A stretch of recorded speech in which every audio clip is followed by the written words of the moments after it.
news. Tickets for the Conference on Religious Trauma, Court 2023, are now available. Also, if you're interested in an ad-free version of the Divorcing Religion podcast, come join me over on Patreon. Links for both are in the show notes. Thanks. Hey everyone, welcome to the Divorcing Religion podcast. I'm your host, Janice Selby. I'm a registered professional counselor and a religious recovery consultant. I am very delighted today to have Marie LePage as my guest. Marie understands personally the pain and trauma of growing up in an emotionally and spiritually abusive environment. After decades of rumination and misery, lost in her own mind, angry at God and family, and distrustful of the world in general, Marie discovered plant medicine and started awakening and integration. They now describe themselves as being obsessed with self-realization and find joy in coaching others who are also awakening, whether it's processing their spiritual abuse, their journeys into non-traditional relationship structures, or any other deconstruction and healing path. Marie recently spoke at the Shameless Sexuality Life After Purity Culture online conference about remedial consent for former fundies and hosted the More Than Monogamy panel, of which I was a member. Well, that's a great big introduction. Welcome, Marie. Thank you for having me. I'm happy to be here.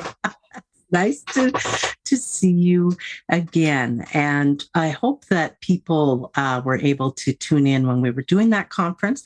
They can also still purchase tickets after the fact for all the sessions. I loved the session that you gave when you were talking about consent, and also when you led our panel discussion on More Than Monogamy. It was super interesting, and I think other people will find it helpful too. I think so. It was a really good, robust conversation with a lot of nuance. Mm-hmm. Yeah, nuance being something that requires work for some of us who were raised in very rigid, authoritarian environments, and we were really comfortable with that binary type of thinking and just not all that exposed to nuance. I wonder if you would take some time now to tell us a little bit about your own religious environment and home life growing up. Yeah, I mean, I've told that story so many times, but as I move forward through my life, how I tell it keeps changing, which I find very interesting and refreshing. Like, oh, I can't even get tired of my own story because the narrative kind of keeps morphing. But the way I understand my life at this moment, which who knows a week from now how I'll see it, but the way I understand it right now is that I was born third in a family to my mom and my dad, and they were involved in like non-denominational / evangelical, like sometimes they were involved in like charismatic Catholicism. Like it was just kind of muddy. And the funny thing is they never talked to us about faith or religion, really. It was a part of our culture at home to pray before dinner, or my dad would sing praise songs to himself, or to go to church, but it wasn't really something that our family did together. Is something I look back and realize now, because I used to be mad at my parents for indoctrinating me. But then when I look back, I'm like, oh, it wasn't as much them. That was just kind of like the water we were swimming in, but they weren't hitting me over the head with it, which is interesting when I look back. But at the same time, what part of my story is that my dad and my mom have their own trauma, and they never really dealt with it. And that created a family system for me to grow up in of emotional neglect and just not being seen or understood as I was growing up, but I was a child. And so I had to believe that it was my fault. It couldn't be that I deserve to be seen, to be validated and understood, and to have time and attention and care. I was a kid, so I had to believe that what was happening was right. And if it was right, it was my fault in a way, or I shouldn't be seen or something. And so growing up in an emotionally neglectful household and then inundating myself, I think part of the reason I was involved in religion, why I got so involved in my teenage years and then beyond, was from feeling invisible at home, feeling not understood. I used to point my fingers at religion and say that's where it all began. But in the last year, I've begun to understand through the growth of my own parents and their reflections that it started much earlier on, as many forms of childhood trauma do. So I almost see God as a symptom of something that started much earlier than that. So I think when it became clear to me as I was coming of age that this whole God thing was more than just a place you had to go to on Sundays, it was actually a place where you could get connection from someone higher than yourself, someone who lives inside of you, someone who loves you, who is always there to listen to you. Like, that was incredibly appealing. Being as emotionally starved and alienated as I was as a human being. So I think that's what really drew me in, this fantasy of someone who loves me and who had infinite patience for me. And I think that's why I got just head over heels, just really trying to commit to it. It felt like a matter of life and death. And of course, religion, evangelical Christianity definitely reinforced that kind of language. Like, yes, it is. You feel like it's a matter of life and death, vulnerable child. That is because it is a matter of life and death. That's definitely how they package it. Yeah, they really do. Yeah. And so, I just kind of felt like I lost myself in it, trying to heal a wound that it could never heal. And so in the meantime, I'm going through this intellectual dissonance, this spiritual dissonance of trying to experience myself through the lens of an evangelical God, an evangelical Christian world, but just hitting my head against reality over and over again. But then again, their language around that is, that's your fault. That's because you have some kind of a deficit, or you have some kind of a sin in your life. And that's why the world doesn't feel like, or you don't feel God in the way that we're telling you that you can expect to feel God. That's your fault. So I really wrestled. I really wrestled. 12 or 13, I think, is when I started taking Christianity seriously, and then pretty quickly thereafter started doubting everything about it. And then having just these terrible, not even nightmares, but almost like night dreams, like a daydream, but at night as you're trying to fall asleep. I just felt this like hellish sense of like, oh, I'm going to hell, or I'm going to die, or there's this black abyss that's going to swallow me whole. This is all going to end. Just that existential dread as a very young kid. And that's pretty young. Yeah. And I think it started even before that. And I think that's, again, why I found the Jesus God to be comforting, or the evangelical God to be comforting, because, oh, that must have been the devil, or that must have been a spiritual attack, and to protect myself from that, I have to like download this voice into my head that's going to help me manage all that stuff. But it didn't, because it's not real. So, did you sleep with the Bible? I'm going to ask, because I slept with the Bible under my pillow for decades. Oh my God. No, I never did that.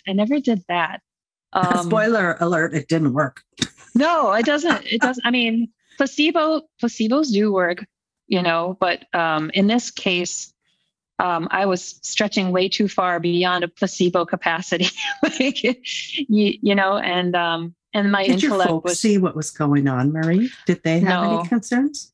No, they were blind to it. And I remember trying to clue them in, trying to tell them that I was having these faith crises, and knowing that these crises were dividing me from them. Like, I knew if I kept going in this direction, I was going to hell. I was almost already going to be rejected within the family itself, because how could I do that? This was our identity. This is what it meant to be in the family. This is what it meant to belong. Did they ever explicitly say those things? No, but you pick that up on the subtext of the family system. Mm-hmm. So yeah, I really felt a lot of pressure to conform within my family system, within my church community. And then when I was going to a Christian school, I've been learning for a long time now how to repress myself, how to ignore the reality that I experience because no one else is talking about that reality. And so I really struggled from my early teen years, well through high school. Sometimes I'm still trying to find the words for what I was going through from a psychological perspective, but just dizzying, just roller coaster up and down, trying to make God make sense. And then just being like, there is no God, I'm an atheist, rah, and just being pissed. But then just feeling like I was going to die if I hung out in that space too much. I needed God. Like, so it was this psychological state of feeling like I was perpetually dying. I was in this fight or flight state of like, I feel like I need God to exist. And, so it was really difficult to get out of it. To experience that in adolescence, when you're also experiencing hormone storms and everything, all the stress and frustrations and confusion of just being a teenager. Just being a kid. Yeah. Yeah. Then to have that existential angst as well and then feeling really like you can't talk about it and that it's your fault and that no one else seems to be having this problem. Everyone else is just fine with like, well, you just got to trust in God. I'm like, so like I've just been like chronically gaslit by my communities, and then been in this fight or flight state, and then with the emotional neglect from my childhood, and then we can add in the collective traumas that we're experiencing of living in a white supremacist culture and internalizing racism, internalizing misogyny, and all those layers. Like it's a lot to be a human right now, and and it makes, yeah. So it was hell. It's been hell. It hasn't stopped being hell. And I was going to graduate high school and I thought, I'm a mess. I believed I was a mess from a long time ago. I was like, there's something wrong with me. And I'm stupid and I can't do well in school. And there's no point in getting educated if we're all, going to hell. I need to do something about that. And I'm having this faith crisis. And I feel like God wants me to prove myself to him. And so then I became a missionary for 2 years. But the roller coaster didn't end. Like I was an atheist while I was a missionary because those thoughts never went away. I was just trying to repress them or like, I don't know. I'm still putting that all into words, what I was trying to do, how I was thinking about it psychologically. What was my ego trying to do? Still piecing all that together. But eventually, like, I just kind of hit a wall and I was just like, I can't keep doing this to myself. And I left Mexico. I came back home. And then I think I've just been kind of in a really strange state ever since then. And that was 2003. And since then, I've just been like trying to pick different systems to succeed in. So, okay, I give up on Christianity because it makes me feel crazy. So what about capitalism? Can we try doing capitalism? Or what about the system of romance? Could I get attention from guys? What would it feel like to get validation through sex? What would it feel like to get validation through my body looking a certain way? What would it look like? So then I started to just kind of dabble with the different cultural realms where people try to seek validation. And that's what I did for like 2 decades. And that's the state I've been in, just this chronic fight or flight. I'm not okay. I need to find a way to be okay. And I started getting mental health support, but oh my God, it was never enough. They could not go deep enough. That I never felt like anyone understood what it meant to have religious trauma. I never really felt fully seen or fully understood. And so I gave so much money to the mental health system over those 2 decades, and I don't feel like I got a lot out of it. Right. Part of it has to do with like, nobody ever asked, do you feel real before they started anything? Oh, wow. Let's make sure you feel like you're real first, because I think the biggest secret potentially is that there are a large amount of people who are chronically dissociated, depersonalized, and derealized due to, sure, probably a mixture of things, but the community I'm coming from is if you have spiritual abuse and somebody gave you a framework for understanding reality before you could understand it for yourself, or you were given a choice to try to understand it for yourself. And so I understand myself now to have been generally depersonalized and derealized for 2 decades, and experiencing reality from this meta layer of like, this is weird. Like, why are humans doing this human thing over here? And why is nobody talking about that thing? But like feeling like I have to wear my human suit and act like a human so that I fit in, because I can't let anyone know that I don't really feel like a human, and I don't really feel like I'm a part of this, and I don't really feel like I exist in here, and I don't really identify as a body. Wow. because I'm all up in my mind the whole time, and I thought that's what it was to exist. And I had to hide all of it because I felt this need to fit in, because nobody was talking about derealization, depersonalization. We're talking about religious trauma and unpacking the intellectual and the dogmatic pieces of it, but never the spiritual, conscious, self-identifying, egoic things of like, how does a human mind perceive of itself, and what experiences in childhood could frame how they see reality. That's, incredibly impactful in terms of how I see myself and experience myself, and the limits that I put on how I see the world and who I can be.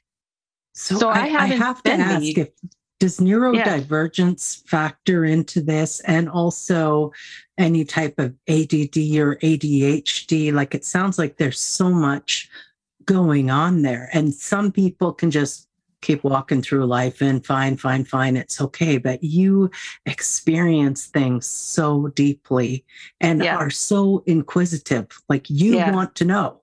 I do. And that, that just, so what about that? Have those things factored in for you? So where I am with the terms neurodivergence is in a weird place. I started heavily identifying with being neurodivergent last fall. I took my ADHD diagnosis much more seriously because I began to realize there's something wrong. And so I followed memes. I followed people that were talking about it. I spoke about it. I talked to other people. Like, it was my world for a long time. And I even began to wonder, like, am I autistic? Like, what, like really looking for a way to understand my life to make it make sense. And ADD was the thing that got me the closest to understanding the arc of my life. But then I got to a point very recently where, like in the last 3 months or so, where I was like, I'm not weighing in on whether it exists or not, or whether people are valid or not. But for me and how I want to perceive the world, I don't really care about those labels anymore. I felt smaller by calling myself ADD. I felt limited. I felt like whatever I perceived of myself, by using that label for myself, I had to force myself to see myself through an ADD lens. Like, oh, hey, you're noticing a behavior or a thought. Well, it must be ADD. And then you just kind of like write it off as like, well, that's just my ADD, as if that's all that you are. And I found that incredibly restrictive and limiting and unhelpful, especially because I experience myself in a way that does not fit into nice little containers of, well, that's ADD and that's autism and that's my trauma. Like, I am a spectrum. I am a prism. I am constantly evolving and constantly emerging. And I just have gotten to a place where I'm really backing off from language and label and really leaning more into experience and deep knowing. And then I'll try to do the effort to communicate that into language and opportunities that are presented, like this opportunity. But this is all linguistic me. Me, as I experience myself, is so much more expansive, bigger, beyond words, beyond labels. If I give myself permission to be beyond those labels, But that's some fucked up meta level, higher, transcendent kind of weird ass thinking that I wouldn't have been able to get to without some, serious support from the earth, Yes. Yeah. Let's talk about that. Yeah. So I've kind of set up the stage to talk about derealization, depersonalization. I didn't know about any of these things until recently, but where my journey starts to get really interesting, in my personal opinion, is about 2 years ago. It's already been super interesting. I know. Tell you. It's like 2 years ago and a couple of months ago, I finally decided to try psychedelics. And that was a big deal for me. It took a lot of thinking about it. It took a lot of experimenting with marijuana first to get acquainted with altered states of consciousness.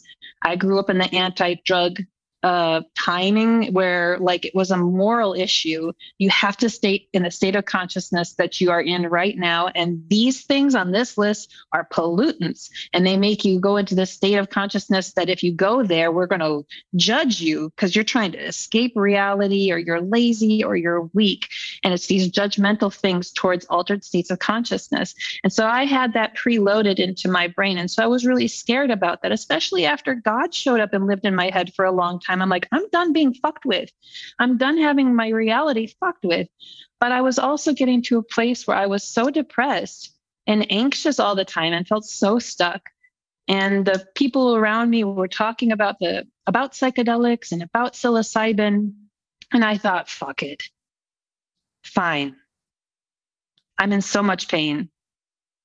I'm in so much fucking pain. And so I did 2 grams of psilocybin. Ooh. And yeah, wow. It's a normal amount. It's a dose to have an experience. Didn't meet any gods. Were you on your own? Were you with somebody else? I had my partner who was he was sitting me, but he didn't have any interest in psychedelics, so it was more just like his presence, And, okay. Mm-hmm. But that experience, the big takeaways.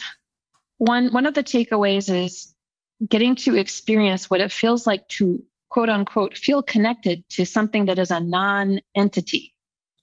So I'm taking psilocybin, and all of a sudden my perception of relationships expands. And now it's not just I'm walking around on this on ground. I am walking on a giant globe, like this big fucking ball that has things growing outside of it.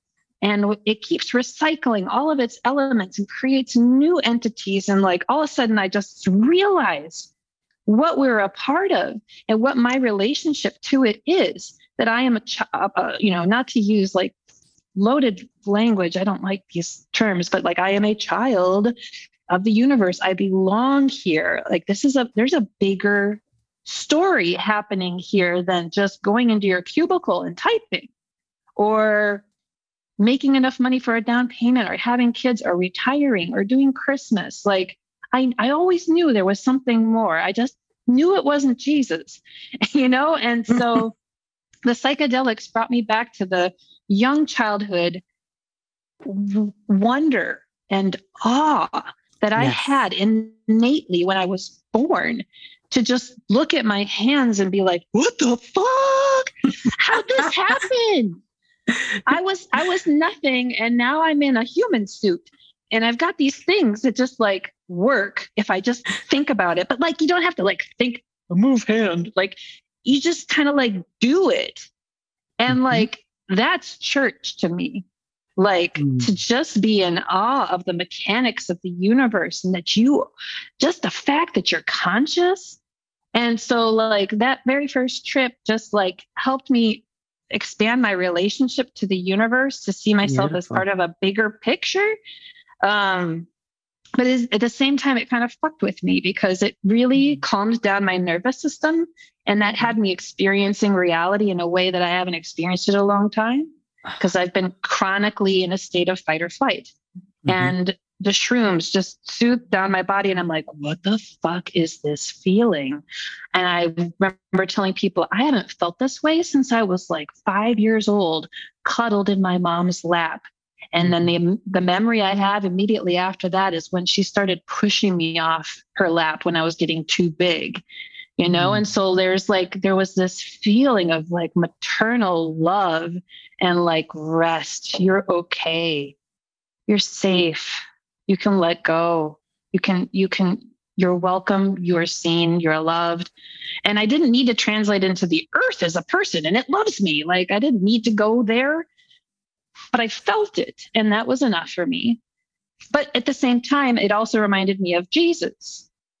And in the moments where I would have spiritual experiences, that's kind of what it felt like. Mm-hmm. And I didn't know what to do with that. I was like, I'm fucking triggered. Like, what the hell was that back with Jesus? And what the hell just happened right now? And it's gone. It's gone again. And I felt so triggered because I'd spent all those years trying to connect with Jesus. And then he wouldn't talk back. And I felt like it was my fault. And so then all of a sudden I go on this shroom trip and I connect with Jesus or whatever. I have this experience of feeling safe and loved in my body. And then it goes away. And I'm like, fuck. And I just feel like my nervous system on fire and all these emotional flashbacks of my youth of like just trying so hard to impress some kind of character in my head. I don't know. So it was a good trip in that it started to open up my consciousness, my awareness to expand, to see more of what's happening. But at the same time, it kind of fucked me up for a few years. And it exacerbated my sense of derealization and depersonalization, partially because I didn't have any support to process what happened to me. Now I'm 2 years into this, and I realize it's really essential to have someone in your life to help you integrate. I have a psychedelic integration coach. And so I work with him to integrate the experiences that I have when I trip, because the ego gets kind of freaked out when it sees this different reality that threatens its sense of I'm an ego, I'm a thing, I'm a person, this is my identity, this is who I am. And it needs a little bit of love and help integrating that kind of stuff. So that's all led me kind of to where I'm at now, where realizing I'm profoundly derealized, depersonalized, chronically afraid of everything. I started to become aware of social situations, watching my mind. My mind is constantly looking around to see, is anyone judging me? Does anyone look upset? Or imagining that person being annoyed with me, or imagining that person's actually rejecting me. That is my existence. That has always been my existence. And I didn't realize it because I was stuck in my head, and I didn't know what knowing what existing felt like. But now I could see it because I'd gotten some space from it, but I didn't know what to do with it, and I didn't know what it was. So it was really hellish because I was like, okay, well, I just realized that I'm living in hell and that I'm the one doing it to me. Now what the fuck do I do? Because I'm starting to feel less and less real, and the layers are coming up, and my pain is coming to the surface, and I don't know what to do with this. And so I just started improvising and just trying to be vulnerable and real and brave. And I started telling person by person whenever I felt safe, just a little bit more,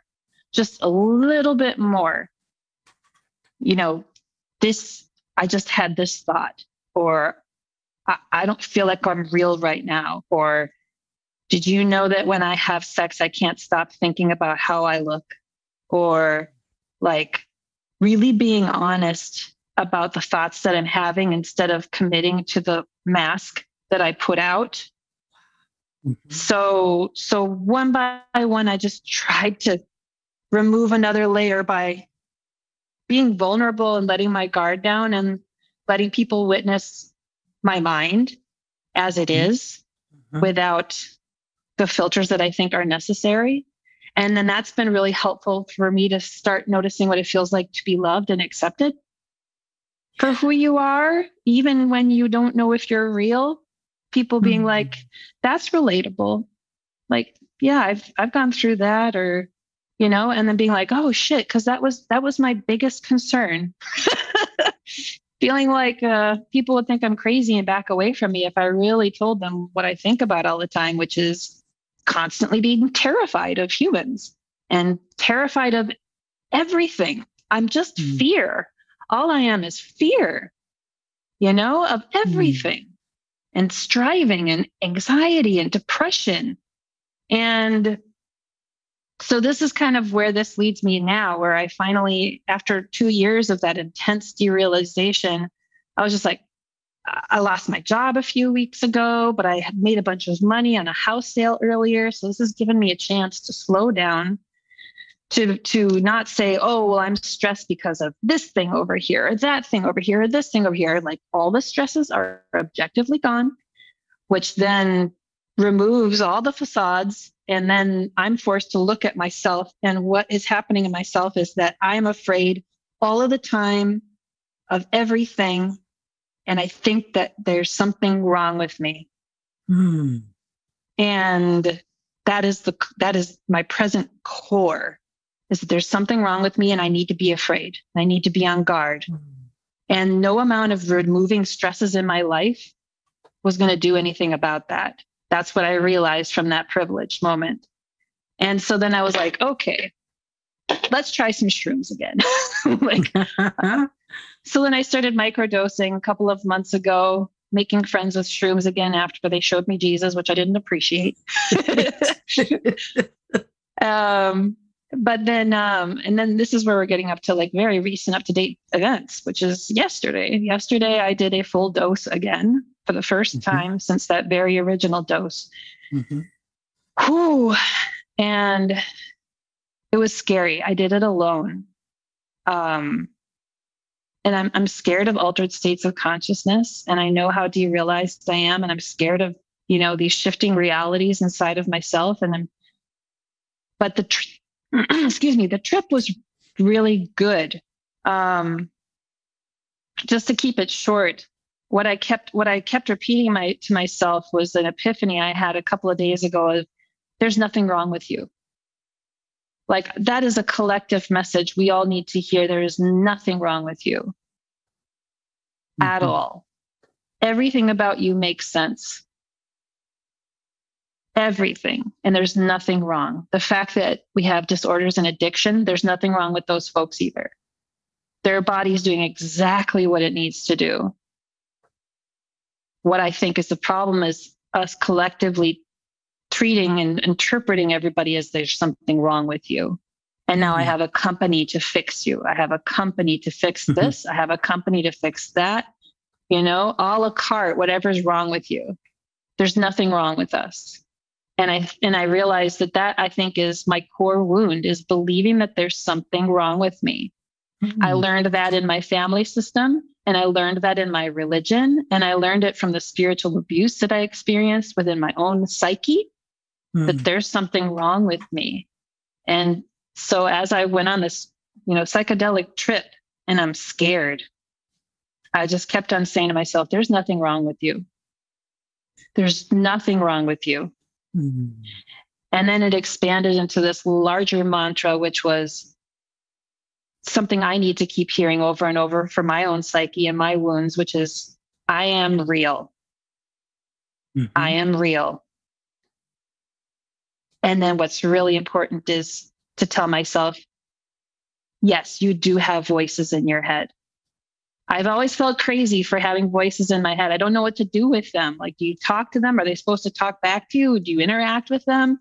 And as soon as I go in there and try to think or talk to myself, everyone's just like, we're not real. And and that's part of that derealization, depersonalization, is feeling like I don't exist. And these thoughts in my head, like, I just have never been able to really accept what it is to be a human, which is it feels spiritual, because there are voices in our heads. And they feel like different voices sometimes. We do feel like we're possessed.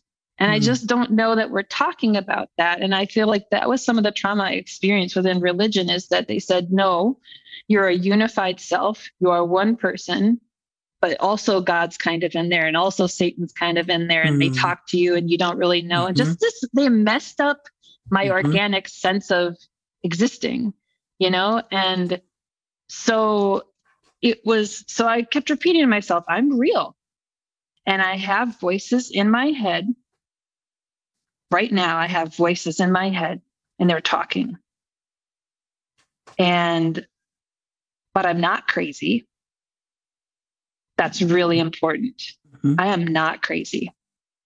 I tell myself all the time, you're crazy. You're crazy. You're crazy. I'm not. No. And there's nothing wrong with me. Mm-hmm. I'm real. I have voices in my head. I'm not crazy. And there's nothing wrong with me. Wow. What does it feel like when you tell yourself that? I feel reality opening back up when I say that. Like it's a visceral feeling because I get stuck in my head and I get into this vortex where I live here. And then when I say, nope, you're real. We do know you have voices in your head. It's okay to admit that. It's okay for that to be spoken about.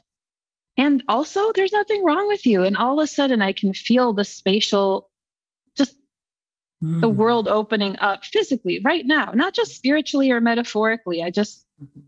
The nervous system or whatever, the psychological guardings just kind of let go and like, oh, we're okay. It's okay to exist as we are. There's nothing broken about us. Mm-hmm. No, there's not. There's voices in your head. You're real. You're not crazy. And there's nothing wrong with you. And then the last line I had it on that was, and it's going to take a little while and some practice for you to believe that deeply. So that was my trip yesterday. Very comforting.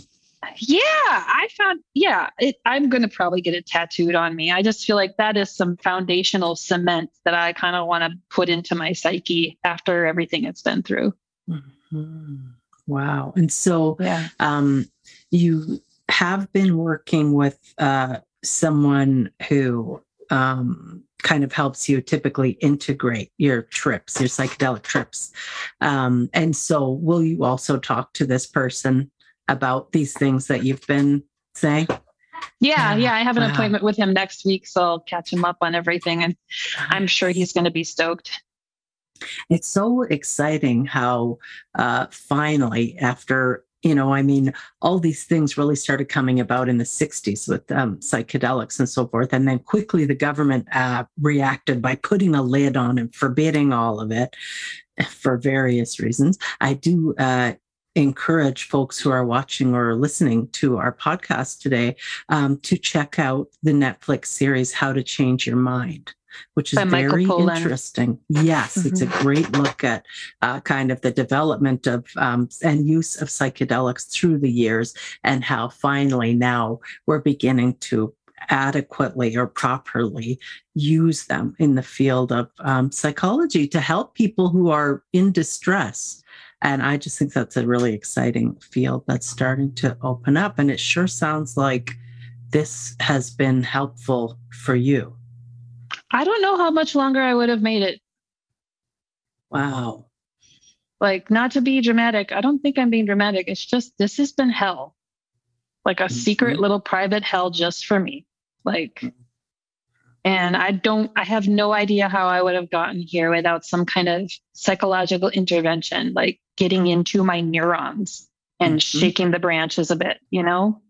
Like, it's just, my mind was so guarded.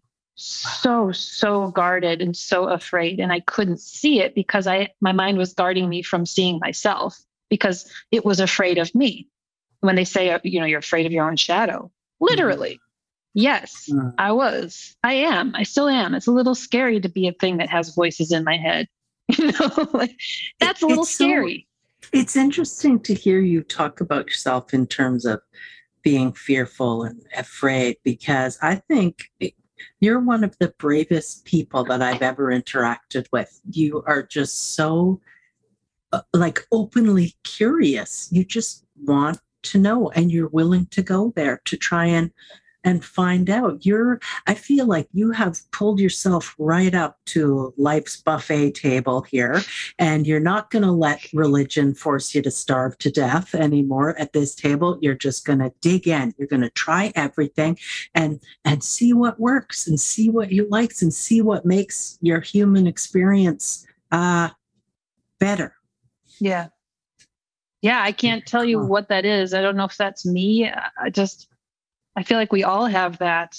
I don't think I'm unique. I think it's just the life force of being a human. We are incredible creatures. And it's not just being a human. We're all the conscious being conscious and having that energy of being conscious and being an entity and being designed to protect yourself down to the psychological structure. Like, it's so fascinating. So I don't know if I'm going to take any credit for that. Like, this is just like how this suit was built. Like, it's just what it does. You are consciously choosing to be authentic with other people. You were telling us that a little bit earlier. And I think authenticity is so disarming in this Instagram age that we're living in, where so many people are putting on airs and pretending this and pretending that. When we see someone truly being their genuine, authentic self, however that looks, that's amazing. I'd like to see more of that. I think that's part of how we're going to bring healing or see healing occurring on this planet. And you also do some work as a coach. You have your website, which I think is marielepage.com. Is that right? Mm-hmm. Yep, Marie LePage, LePage. Very good. And can you tell a little bit about what you do with clients? Yeah, I mean, I've been doing some things since 2018, but they've been morphing, and they're really morphing now because I'm starting to believe. I don't know how to phrase this, so I'm going to pick a sentence and then we can beat it up if we have to. But I'm starting to believe that I have authority. I know what it feels like to exist. I feel like I know what my reality is. I am more than qualified to talk about being a human. Mm-hmm. And so that frees me up to be really playful with what I call the healing arts, because I used to feel this pressure of like, well, Marie, you can't be a life coach because you didn't do the $12,000 training, and you don't want to be a therapist, but most of the therapists you talk to are really disillusioned with their own field, you know? And so I was just kind of like, how do I fit into this? What do I have to offer? I know I have something to offer because people keep paying me, but what am I doing here? And I feel like with what I've been realizing recently is that, I just like being. I really like being. I like being here. I like being now. I like being real now. And that means that I'm perpetually, or at least practicing functioning from a place of authenticity, of being in a meditative state. So it gets me connected with my own world, and then translating that world externally, which creates the environment that I feel like I'm being truthful about how I am here, and I'm being truthful as I express that outward. And I feel like that's exactly what people need. And then the art of listening. Obviously this is a place where I talk, and so I love talking as well, but I love sitting with someone and taking my ego out of the equation and deeply believing that they know themselves better than I do, that they know what they need, and that they just need maybe a little bit of love and compassion and patience and non-judgment and a bigger, expansive view. And so that's kind of how I approach coaching, and I've started expanding it out, and I'm going to start playing with it. Like, I'm not committing to any kind of coaching identity. Like, this is my art, in my opinion, because I think that our nature is art. I think that we translate that into words and then we structure the world around us and stuff. But I think our first language is this creative force, this artistic force. And so I feel like it's really fun to play with that. And so yeah, I do life coaching for like an hour, and I talk with people who practice ethical non-monogamy or suffer from religious trauma. But also some of the things I've been getting into have to do with forms of well, what I wish I would have had many years ago was someone who just said, I feel you. Let's look at this eating disorder square in the face. I'm going to come over at 8 a.m. We're going to sit down. We've got all day, 8 hours, 10 hours. We're going to talk about this. And then there's going to be no judgment, no agenda. This is all about you, how you feel, not about my ego, not about the clock that we have to be done in 55 minutes. Just really focusing in on whatever the pain point is. When I sought help for an eating disorder, that's really what I wanted, was just someone to come to my house. Why am I going to your clinic? Come to my house, be in the kitchen with me, create this safe experience with me in my home where I'm going to be doing this stuff. So I call that, I translate that into like, well, that's what I want to do for people, because I like being. I don't like rushing. I don't like having all these meetings. I don't like pushing people through things and having to process it quickly and get going on with our day. Like, I want to be with you. I want to deep dive. Let's go into these voids. And so I call that life doula. Oh, so nice. You're trying to live your life, and then you get these stuck points, whether it's an eating disorder or like you're afraid of leaving the house, or you're afraid of going to social meetings, or you're afraid of intimacy and touch, or you're afraid of sex, like anything. I don't care what it is. If it's about your life, it's relevant to being a doula, a life doula. So that's one of the new things that I want to do with people. And I want to see it just blow up. And for a long time, I was like, oh, we can't do that. Nobody's doing that, Marie. And I'm like, but I wanted it. And I think it would help. Yes. And then I do the same thing. Like I can do it sober, but I think it's also incredibly powerful to do something like that with plant medicine, like psilocybin or something, to enhance the self-awareness piece. Mm-hmm. And to gain some more insight in that way. And so I had a client just last Monday that I sat with her as she took some plant medicine and integrated some stuff. And I was with her for 7 hours. And I was just sitting in her living room, talking, witnessing her, just perpetually letting go of my ego, letting go of my need to have an answer, my need to say something, just living inside of her. And it was amazing. And at the end of the day, she had so much insight about this identity she had built up in her life about becoming a matriarch. Like, she needed to be the matriarch of the family. She needed to hold everything together. She had that kind of a complex of like, I need to grip this world together. I need to keep it in control because this, because XYZ. But like, my God, I sat there for 6 hours with her, and I was just like, this is exactly how I want to earn my money. Wow. Not clicking and scheduling and emailing. Yes. And, oh my God. Oh, you're busting out of the box. You're blowing it. You got the dynamite. You're blowing up the box. And it's just so exciting. I can feel your passion. And I think there's a time and a place for clinical whatever, but to meet people where they're at, to step into their life with them and sit with them and see and feel what it's like to be them.